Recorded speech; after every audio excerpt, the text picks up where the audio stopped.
सरकारी तंत्र और सरकारी योजनाओं में भ्रष्टाचार होता है और एक नियम ऐसा है जो इस भ्रष्टाचार को सार्वजनिक करता है।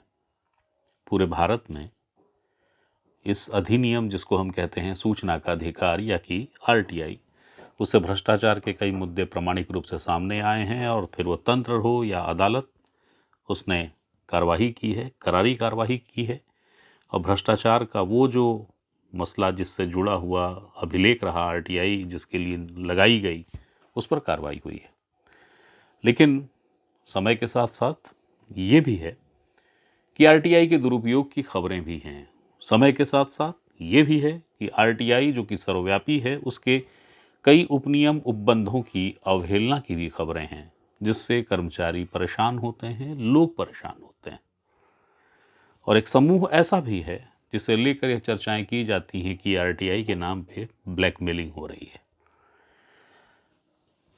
जिन उपनियमों और उपबंधों की मैं बात कर रहा हूं, जिसके तहत सूचना का अधिकार लगाने के बाद सूचना नहीं दी जा सकती और फिर भी सूचना दी जाती है, इसको लेकर एक याचिका हाईकोर्ट में दायर हुई, हाईकोर्ट बिलासपुर में। और इस याचिका की सुनवाई करते हुए कई महत्वपूर्ण न्याय दृष्टांतों का उल्लेख किया गया। इस पर अंतिम आदेश फरवरी में होना है, लेकिन याचिका की सुनवाई करते हुए हाईकोर्ट ने एक अंतरिम आदेश दिया है और ये कहा है कि याचिकाकर्ता के तर्कों से हम सहमत हैं, तथ्यों से हम सहमत हैं, याचिकाकर्ता के खिलाफ जो सूचना का अधिकार है उसमें जानकारी देने से हम रोक लगाते हैं। क्या ये मसला है? क्या ये बात है? कौन सी ये याचिका का मसला चल रहा है? यही बताने आपके सामने हाजिर हुआ हूँ। नमस्ते, मेरा नाम है याज्ञवल्क। छत्तीसगढ़ में एक जगह है, जगह का नाम है कटघोरा, कोरबा जिले में पड़ता है। और कटघोरा के पास एक जगह है, उसका नाम है छिंदपुर। छिंदपुर में एक शिक्षक हैं, उनका नाम है लखेश्वर प्रसाद राजवाड़े, व्याख्याता हैं। इनके संबंध में आरटीआई लगाई जा रही थी बार बार। सूचना का अधिकार अधिनियम 2005 के तहत जो लोग लगा रहे थे, जो समूह लगा रहा था आरटीआई, वो उनकी निजी सेवा संबंधी जानकारियों को मांग रहा था। अब आरटीआई में, जैसा मैंने कहा कि सूचना का अधिकार अधिनियम जो है वो, उसमें कई उपनियम हैं, उपबंध हैं, जो व्यक्ति को इस बात का अधिकार देते हैं जिसके खिलाफ आरटीआई लगी है कि वो सहमत है ये जानकारी देने के लिए या कि नहीं है। यदि वो सहमत नहीं है कि उसकी ये जानकारी सार्वजनिक की जाए तो जानकारी नहीं दी जानी है। इसकी भी एक प्रक्रिया है, मगर जानकारी देने को अधिकारी तत्पर थे। जो आरटीआई लगाई जा रही थी उसमें जो जानकारी मांगी जा रही थी वो थी याचिकाकर्ता की सेवा पुस्तिका। वो मांगी जा रही थी शैक्षणिक प्रमाण पत्र, जाति प्रमाण पत्र, नियुक्ति आदेश, अनुभव प्रमाण पत्र, अधिवास निवास प्रमाण पत्र वगैरह। और इसी को लेकर इसके खिलाफ में एक याचिका पेश हुई हाई कोर्ट में, जिस पर एक महत्वपूर्ण अंतरिम आदेश आया जो आरटीआई के अधिनियम में ही उल्लेखित है।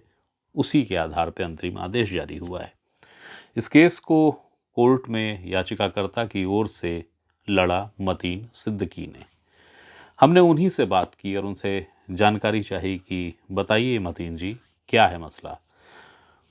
जो उनसे बातचीत हुई वो यहाँ है, देखिए। हालिया दिनों हुआ ये है कि आरटीआई को लेकर एक अंतरिम आदेश हाईकोर्ट से जारी हुआ है। ये आदेश ये कहता है संक्षेप में, जो कि आरटीआई के अधिनियम में है, कि आप किसी भी व्यक्ति की निजी जानकारी या किसी व्यक्ति के बारे में यदि आपको जानकारी चाहिए तो उसकी सहमति अनिवार्य है, और यदि वो सहमति नहीं देता है तो वो जानकारी आप नहीं ले सकते। दरअसल आरटीआई को लेकर एक बात है कि बहुत शानदार एक योजना है, एक अधिनियम है जिससे भ्रष्टाचार से लड़ा जाता है। लेकिन हम इस बात को कई अवसरों पे, कई माध्यमों से देखते हैं कि दरअसल ये जो लड़ाई है, ये लड़ाई निजी नुकसान पहुंचाने में भी काम आती है, या व्यक्तिगत जो अन्य स्वार्थ होते हैं, उसकी पूर्ति के लिए काम आती है। तो इस पूरे पृष्ठभूमि के साथ हाईकोर्ट का एक अंतरिम ऑर्डर है जो बेहद महत्वपूर्ण है। मतीन उस केस को कोर्ट में देख रहे हैं और ये अंतरिम आदेश हुआ है। तो मतीन जी से ही जानने समझने की कोशिश करेंगे कि आखिरकार मामला क्या है। सर जय हिंद। नमस्कार याकुल जी, प्रिविलेज टॉकिंग यू। मतीन जी, जो आदेश अंतरिम आदेश जो हुआ है, आप जरा उसके बारे में बताइए कि मामला क्या है और किन स्थितियों में हाई कोर्ट ने ऑर्डर किया। जी, एक लेक्चरर हैं जो कि कटघोरा में एक स्कूल में पदस्थ हैं, स्कूल एजुकेशन डिपार्टमेंट में। इनका नाम है लखेश्वर प्रसाद रजवाड़े। तो इसमें यह हुआ कि तीन अलग अलग प्रेस रिपोर्टर्स ने, पत्रकारों ने, इनकी अलग अलग समय में इनकी पर्सनल इंफॉर्मेशन, जिसमें कि इनके 10th की मार्कशीट, 12th की मार्कशीट, ग्रेजुएशन की मार्कशीट्स, इनकी कास्ट सर्टिफिकेट, इनका डोमिसाइल सर्टिफिकेट एवं सर्विस बुक रिकॉर्ड्स और इनकी जो पर्सनल इंफॉर्मेशन है वो मांगी अलग अलग समय में। उसके बेसिस पे, उनकी एप्लीकेशंस के बेसिस पे ब्लॉक एजुकेशन ऑफिसर विकासखंड शिक्षा अधिकारी ने, जो कि पब्लिक इंफॉर्मेशन ऑफिसर लोक सूचना अधिकारी भी होते हैं, उन्होंने कंसर्न प्रिंसिपल को डायरेक्ट किया कि इनकी जानकारी दी जाए। प्रिंसिपल ने नियमों की जानकारी होते हुए उन्होंने इनसे पूछा, लकेश्वर रजवाड़े जी से, कि भाई आपकी जानकारी मांगी गई है, वो आपका क्या कहना है। तो इसमें जो राइट टू इंफॉर्मेशन एक्ट 2005 में प्रोविजन है 81G ये कहता है कि किसी की पर्सनल इंफॉर्मेशन उसकी सहमति के बिना जो प्रोविजो है नहीं दी जा सकती। तो इन्होंने, लकेश्वर प्रसाद रजवाड़े ने लिखित में सूचना दी बीओ को, प्रिंसिपल को, कि मेरी पर्सनल जानकारी है और इससे मेरे को अहित हो सकता है, मैं इसलिए मेरी इंफॉर्मेशन ना दी जाए।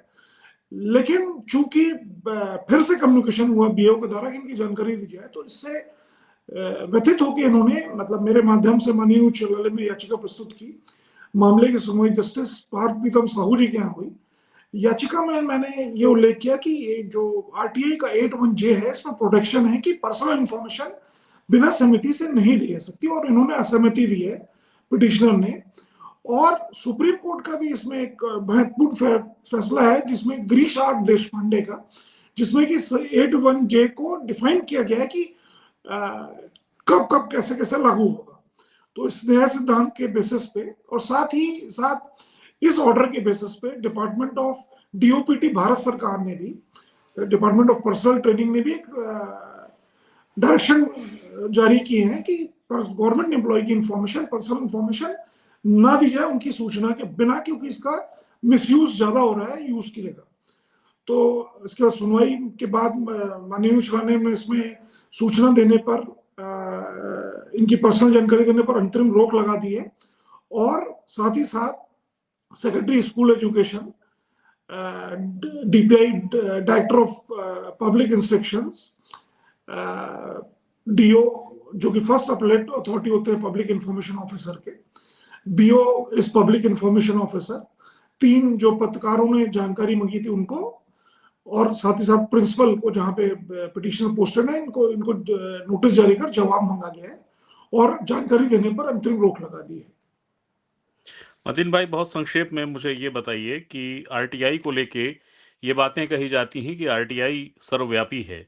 क्या वाकई में वो सर्वव्यापी है, या जैसा कि ये आदेश अंतरिम आदेश ही सही, पर चूंकि इसमें अन्य न्याय दृष्टांतों का आपने जिक्र किया है, इसलिए पूछ रहा हूं कि आरटीआई में जिस व्यक्ति के संदर्भ में जानकारी मांगी जा रही है, किस हद तक वो जानकारी दी जा सकती है, यदि वह शासकीय कर्मचारी है तो, और यदि वह किसी शासकीय एजेंसी में किसी मान लीजिए ठेकेदार है और वो काम कर रहा है, ऐसी भी स्थिति होती तो भी उससे संबंधित क्या जानकारी मांगी जा सकती है और क्या जानकारी के लिए उसका अपना अभिमत होना जरूरी है।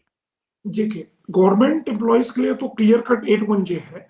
मान लीजिए, जैसे आपने क्वेश्चन किया कि अगर ठेकेदार है कोई, तो अगर वो जो कंपनी है जहां पे एक संविधान का आर्टिकल 12 होता है, आर्टिकल 12 में स्टेट डिफाइन है, जैसे मान लीजिए नगर निगम है, या कोई ऐसी state identity public undertaking companies है, भिलाई स्टील प्लांट है, एसईसीएल है, उसमें भी ये चीज लागू रहेगी।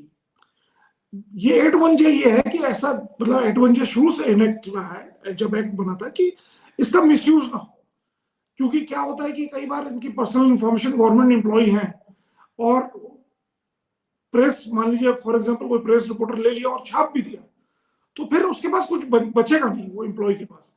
आज की डेट में एक और आपको मैं एक बहुत अच्छा एग्जांपल देना चाहूंगा इसमें, आपके जो प्रश्न का उत्तर है, कि जैसे कोई जी प्राइवेट आइडेंटिटी है, मान लीजिए आप हैं, अब आपके खिलाफ कोई चीज पब्लिश हो रही है, या कोई कोई ऑफिसर उसके खिलाफ पब्लिश हो रही है, तो एक वर्ड है जॉन डो।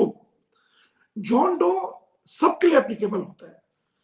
कि ओके जैसे अभी एक यूट्यूबर राज शमानी, उन्होंने भी जॉन डो लगाया था कि उनके जो जो उनका कंटेंट है, जैसे आपके चैनल हेड का कंटेंट है, उसका मिसयूज ना हो। उसका जो कॉपीराइट है, जैसे उसमें जॉन डो आता है, John Doe is applicable for all. तो वो उसमें प्रोटेक्शन है जॉन डो में, कि उसका मिसयूज ना हो। जो बाकी चीजें हैं डिफेमेशन के लिए, या मतलब डिफेमेशन तो सेकेंडली आएगा, अगर कोई चीज पब्लिश हो गई तो फिर डिफेमेशन आएगा, उसको रोकने के लिए जॉन डो है। और गवर्नमेंट एम्प्लॉयज के लिए आरटीआई का 8G है। तो अब इसमें अगली तारीख क्या है? क्योंकि अभी तो आपने जैसा बताया कि अभी जवाब मांगे गए हैं और अंतरिम आदेश जारी हो गया कि भाई सूचना नहीं देनी है जो जानकारी मांगी जा रही है। अगली डेट जी, क्या है? कब तक इसमें अगली डेट फरवरी फुल फ्लैश फरवरी ऑर्डर आएगा? फरवरी 2026 में, मंथ ऑफ फरवरी। बहुत बहुत शुक्रिया मतीन जी, आपने जी समय दिया, व्यस्ततम समय जी में से समय निकाला, और एक बहुत जी महत्वपूर्ण इसलिए क्योंकि आरटीआई को लेके जैसा कि मैंने शुरू में भी कहा कि एक ऐसा मनोभाव है कि ये सर्वव्यापी है। आप कुछ भी पूछिए, आपको मिलना या वो जवाबदेह अधिकारी आपको दे, इसके लिए बाध्य है। मगर जी ये आदेश भले वो अभी अंतरिम हो, ये जी स्थापित करता है कि इस अधिनियम के भीतर निजता की सुरक्षा पूरी पूरी है। यदि जी आप शासकीय कर्मचारी हैं और आप चाहते हैं कि इससे निजता आपकी बाधित होती है या ये सवाल आपसे संबंधित है और आप चाहते हैं जी कि इसका जवाब नहीं दिया जाना चाहिए, तो आपकी ना का पूरा सम्मान है। बहुत बहुत राइट। शुक्रिया मतीन जी, जी थैंक यू। जी